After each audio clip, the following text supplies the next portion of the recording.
بسم اللہ الرحمن الرحیم۔ السلام علیکم ورحمۃ اللہ وبرکاتہ۔ محمد بن اسحاق سے روایت ہے کہ نبی صلی اللہ علیہ وآلہ وسلم اپنی قوموں کو برائیوں پر تنبیہ کرتے اور راہ باطل سے ہٹ جانے کی دعوت دیتے تھے۔ جب کفار آپ صلی اللہ علیہ وآلہ وسلم کے مقابلہ میں عاجز آ گئے اور آپ صلی اللہ علیہ وآلہ وسلم کا کچھ بگاڑ نہ سکے تو پھر انہوں نے باہر سے آنے والے لوگوں کو آپ صلی اللہ علیہ وآلہ وسلم سے دور رکھنے کی کوشش شروع کر دی۔ طفیل بن عمرو دوسی بیان کرتے ہیں کہ وہ مکہ مکرمہ میں آئے۔ نبی صلی اللہ علیہ وآلہ وسلم ابھی وہیں تھے تو قریش کے کچھ لوگ طفیل کے پاس آئے۔ وہ ایک شریف آدمی اور عرب کے نامور شاعر تھے۔ کہنے لگے، اے طفیل، تم ہمارے علاقے میں آئے ہو، جان لو اس شخص یعنی نبی صلی اللہ علیہ وآلہ وسلم نے ہمارے لیے بڑی مصیبت کھڑی کر رکھی ہے۔ ہماری جماعت کے حصے بکھرے کر دیے ہیں، جادوگر سا ہے۔ آدمی کو اپنے جادو سے والدین، بھائیوں اور بیوی بچوں سے جدا کر دیتا ہے۔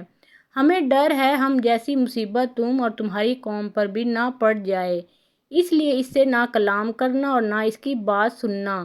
کہتے ہیں وہ مجھے سمجھاتے رہے یہاں تک کہ میں نے تہیہ کر لیا کہ آپ صلی اللہ علیہ وآلہ وسلم کی کوئی بات سننے کی کوشش نہ کروں گا، بلکہ میں نے مسجد حرام میں آتے ہوئے کانوں میں روئی ڈال لی، کہیں مجھے آپ صلی اللہ علیہ وآلہ وسلم کی آواز نہ سنائی دے۔ میں مسجد میں آیا تو آپ کعبۃ اللہ کے نزدیک محو عبادت تھے۔ میں آپ صلی اللہ علیہ وآلہ وسلم کے قریب جا کر کھڑا ہوا۔ اللہ تعالیٰ نے مجھے آپ صلی اللہ علیہ وآلہ وسلم کا کلام سنا ہی دیا۔ میں نے محسوس کیا کہ وہ بڑا اچھا کلام ہے۔ میں نے اپنے دل سے کہا، تجھے تیری ماں روئے، میں ایک ممتاز شاعر ہوں، اچھے اور برے کلام میں امتیاز کر سکتا ہوں، میں اس شخص کی بات کیوں نہ سنوں؟ اگر اچھی ہوئی تو مان لوں گا، بری ہوئی تو چھوڑ دوں گا۔ میں انتظار میں رہا۔ آپ صلی اللہ علیہ وآلہ وسلم فارغ ہو کر گھر کو چل دیے۔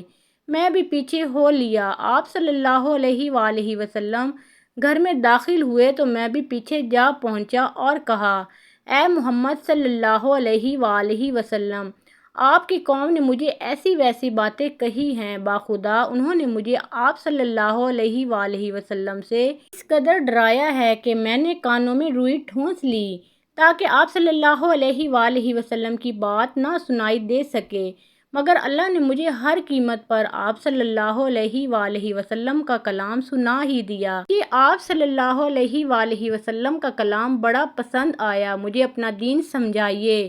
چنانچہ آپ صلی اللہ علیہ وآلہ وسلم نے مجھ پر اسلام پیش کیا اور قرآن کریم کی کچھ تلاوت کی۔ خدا کی قسم میں نے اس سے پہلے خوب تر اور عادلانہ کلام نہ سنا تھا۔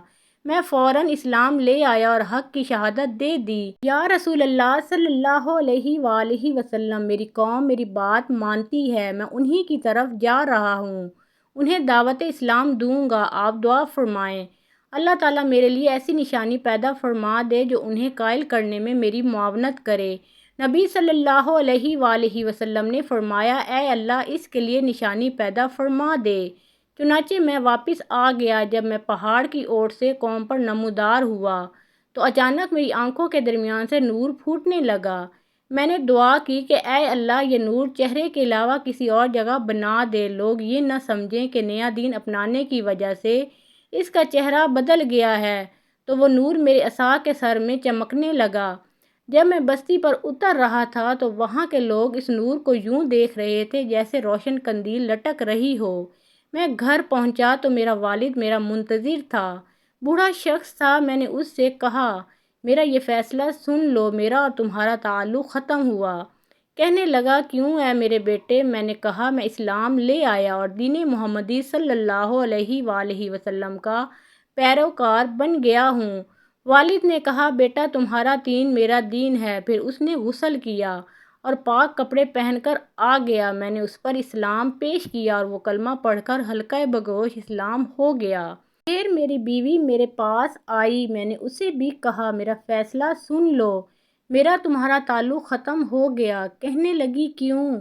تم پر میرے ماں باپ قربان ہو۔ میں نے کہا اسلام نے میرے اور تمہارے درمیان فرق کر دیا ہے، میں مسلمان ہو گیا ہوں اور دین محمدی صلی اللہ علیہ وآلہ وسلم کا حامی بن گیا ہوں۔ وہ بھی کہنے لگی تمہارا دین میرا دین ہے، اور وہ اسلام لے آئی۔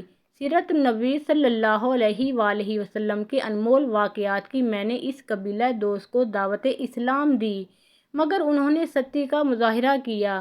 میں نبی صلی اللہ علیہ وآلہ وسلم کے پاس آیا اور عرض کیا، یا رسول اللہ صلی اللہ علیہ وآلہ وسلم، دوست مجھ پر غالب آ گئے ہیں، ان کے لیے دعا فرمائیں۔ آپ صلی اللہ علیہ وآلہ وسلم نے فرمایا، اے اللہ دوست کو ہدایت عطا فرما۔ اے طفیل، اپنی قوم کے پاس جاؤ، انہیں دعوت دو، نرمی اختیار کرو۔ میں واپس آیا اور مسلسل دعوت اسلام دیتا رہا، یہاں تک کہ نبی صلی اللہ علیہ وآلہ وسلم مدینہ طیبہ کو ہجرت کر گئے۔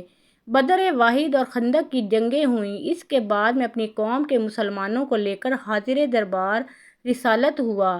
نبی صلی اللہ علیہ وآلہ وسلم اس وقت خیبر میں تھے۔ اس دفعہ قبیلہ دوست کے 70 یا 80 مسلمان گھرانے ساتھ لایا تھا۔ محترم سامعین، مزید اسلامی واقعات اور سبق آموز کہانیاں سننے اور دیکھنے کے لیے اس چینل کو سبسکرائب کریں، اور ویڈیو پسند آئی ہو تو لائک شیئر ضرور کریں۔ اللہ ہم سب کا حامی و ناصر ہو۔